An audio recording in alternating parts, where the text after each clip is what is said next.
The S&P has gotten really overbought here. What happens next? Here's what you need to know before the bell. The recent buying frenzy in the market has pushed prices up into more elevated ranges, which historically have suggested that you're going to get a bit of a pullback in the markets, at least short term.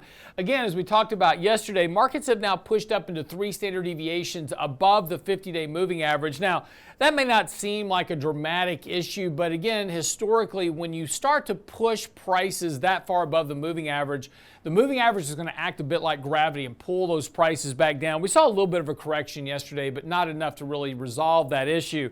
And as we did talk about yesterday, if we go back over history, every time the market has gotten this kind of extremely overbought in terms of these kind of standard deviations from the moving averages in both bull markets and bear markets, you've had a correction repeatedly. Again, doesn't necessarily mean a 10% or a 20% correction, but a 5 to 10% correction from these levels would certainly not be surprising at some point during the summer months.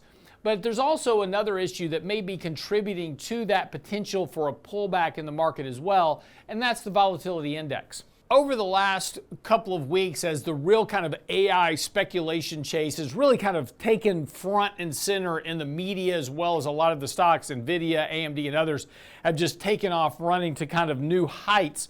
The volatility index has completely collapsed here.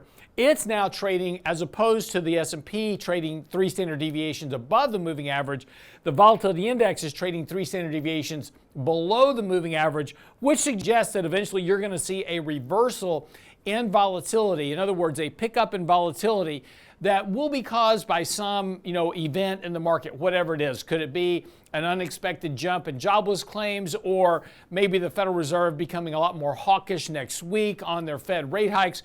Could be a variety of things, and generally it's something that the markets really aren't expecting too much, some unexpected piece of news that'll cause a jump in volatility.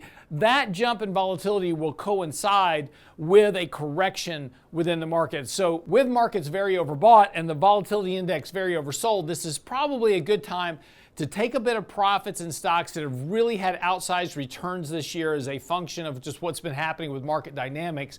Rebalance the portfolio, raise a little bit of cash here, and then when this correction occurs and whatever causes it to occur happens, then you can put that capital back to work. But again, keep a watch on the VIX here, because again, historically when we've had such a low reading on the VIX, and it can go lower from here, generally you do get a correction of some sort. So again, this is a good opportunity to think about the risk in your portfolio and what steps to take next. I'm your host, Lance Roberts, and that's what you need to know for the bell.